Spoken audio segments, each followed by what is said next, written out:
Olá pessoal, então vamos para essa nossa aula 5, que é uma continuação dos cálculos estequiométricos. Na verdade, é uma aplicação. É uma parte que em termos de Enem, vestibular, às vezes se cobra também.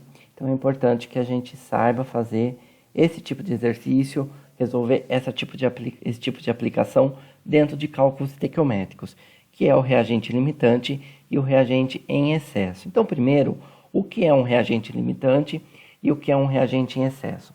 Imagina uma reação química que tenha dois reagentes, só que essas quantidades não são colocadas em quantidades exatas para que a reação se processe 100%. Então, quando isso acontece, necessariamente um dos reagentes estará em excesso, quando as quantidades não são estequiométricas, ou seja, não são exatas para que a reação se processe 100%. Reagente em excesso, como o próprio nome diz e nos sugere, é aquele que está a mais, portanto, vai sobrar um pouco dele no final da reação, porque se ele está em excesso, se ele está numa quantidade a mais do que seria necessário, no fim sobra um pouco desse reagente que não participou da reação, que não reagiu. E o reagente limitante, o nome também é sugestivo, é intuitivo, ele é o reagente que limita a reação. Porque vai chegar um momento que esse reagente acaba, não vai sobrar nada dele no final. Então, o reagente limitante é aquele que chega um momento que ele termina e o reagente excesso acaba sobrando um tanto que não reagiu. E para resolver exercício desse tipo, nós temos duas etapas. A segunda etapa vai ser o exercício normal. Só que o primeiro passo é a gente determinar, a gente descobrir quem é o reagente limitante e quem é o excesso. A partir disso, uma vez descoberto, a gente vai calcular o que se pede, em geral usando o reagente limitante. Claro que às vezes, gente, tem enunciados que pede alguma outra coisa, mas de modo geral é isso que nós vamos fazer. Então vamos ver um exemplo, pessoal. Esse exercício aqui da UFV fala assim: o carbonato de sódio empregado na fabricação de vida preparado a partir de carbonato de cálcio e cloreto de sódio, de acordo com a equação não balanceada, deu a reação química. Agora, olha só o que ele fala. Colocando-se para reagir 1000 gramas de carbonato de cálcio e 585 gramas de cloreto de sódio, calcule a massa obtida de carbonato de sódio. Pessoal, qual que é a diferença de um exercício que se trata de reagente limitante e reagente em excesso de outro que não é? Observa que ele colocou no enunciado duas informações. Ele colocou uma certa quantidade de carbonato de cálcio e uma certa quantidade de cloreto de sódio. O que ele pede para ser calculado é a massa de carbonato de sódio, só que diferentemente dos exercícios convencionais de estequiometria, aqui ele te dá duas informações, uma massa de carbonato de cálcio e uma massa de cloreto de sódio. Uma dessas duas massas está em excesso e a outra ela é a quantidade exata, é o reagente limitante. Então nós temos que descobrir quem é quem. E é dessa forma que a gente reconhece um exercício desse tipo. Então, primeiro, gente, como é de praxe, vamos balancear a equação. Então, faz o balanceamento, colocando os coeficientes estequiométricos. Lembra que esses números representam a proporção em mols das quantidades de cada substância. E vamos interpretar grifando as informações importantes do enunciado. Na verdade, eu sempre sugiro que você já faça isso na primeira leitura, que você já ganha tempo. Tá aqui, grifei as informações importantes. E vamos lá montar a nossa equação. Então, gente, a princípio faz da mesma forma. Você vai escrever a equação, observando que aqui há duas informações diferentes que são dadas, a massa de CaCO3 e a massa de NaCl. Sabemos que um deles é o reagente limitante e o outro é em excesso, mas a primeira coisa é saber quem é quem. Então, vamos lá. Então, pessoal, depois de escrever a equação, na primeira linha, logo abaixo, repito os coeficientes estequiométricos, lembrando que é a proporção em mols, e na segunda linha vou colocar primeiro as informações da massa do carbonato de cálcio e do cloreto de sódio. Então está aqui o carbonato de cálcio, massa 1000 gramas, está aqui o cloreto de sódio, massa 585 gramas. Por enquanto, gente, façam da mesma maneira que nós já aprendemos.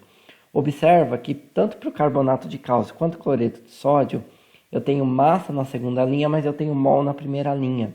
Então, na primeira linha, onde eu tenho 1 mol e 2 mols, eu tenho que multiplicar alguma coisa de massa para que fique unidade de massa na segunda e na primeira linha. Então, eu vou multiplicar pela massa molar do carbonato de cálcio, na coluna do carbonato de cálcio, e na coluna do cloreto de sódio, vou multiplicar o 2 mols pela massa molar do cloreto de sódio. Então, tá aí as massas. Observem que agora apareceu gramas na segunda linha e apareceu gramas na primeira linha. Beleza, perfeito.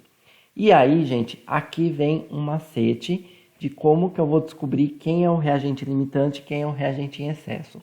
Você vai multiplicar como se fosse em cruz, você vai multiplicar na diagonal, olha só. Por exemplo, 1 mol vezes 100 gramas, você multiplica na diagonal, que nem se fosse em cruz, vezes o 585 gramas. Você vai colocar o resultado logo abaixo. Nesse caso, dá 58.500. E multiplica na diagonal, como se fosse em cruz também, o cloreto de sódio. E põe o resultado logo abaixo. Então, gente, o 117.000 é um número que se refere à quantidade de carbonato de cálcio. O 58.500 é um número que se refere à quantidade de cloreto de sódio. O número maior está indicando a substância que está em excesso e o número menor está indicando a substância que está como reagente limitante. Então, olha só, o 117.000 é o maior número, então é o reagente em excesso. E o 58.500 é o menor número, então é o reagente limitante. Tudo bem? Então, o maior número representa o reagente em excesso. O menor número representa o reagente limitante. Quem que nós usaremos para fazer a conta? O reagente limitante. O em excesso vai sobrar, então não nos interessa. Nós utilizaremos somente o reagente limitante.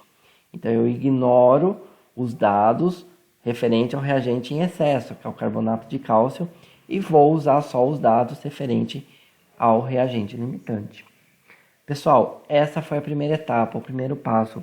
Já descobri quem é o reagente limitante, que é aquele que eu usarei para fazer as contas. A partir daqui, gente, faz igualzinho como qualquer conta de coeficiente de cálculo estequiométrico. Então, olha só. Quem que eu quero achar? A massa de carbonato de sódio. Como eu tenho massa, eu tenho que multiplicar a primeira linha pela massa molar do carbonato de sódio. Então, multiplica pela massa molar para ficar massa em cima e massa embaixo, né, nas duas linhas da coluna correspondente.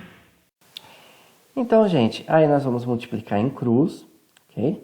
E aí, reparem, observem que dessa etapa em diante é o mesmo procedimento de um cálculo estequiométrico convencional. A diferença é que existe uma primeira etapa de se decidir entre esses 1.000 gramas de carbonato de cálcio e 585 gramas de cloreto de sódio, qual dessas duas informações eu vou usar.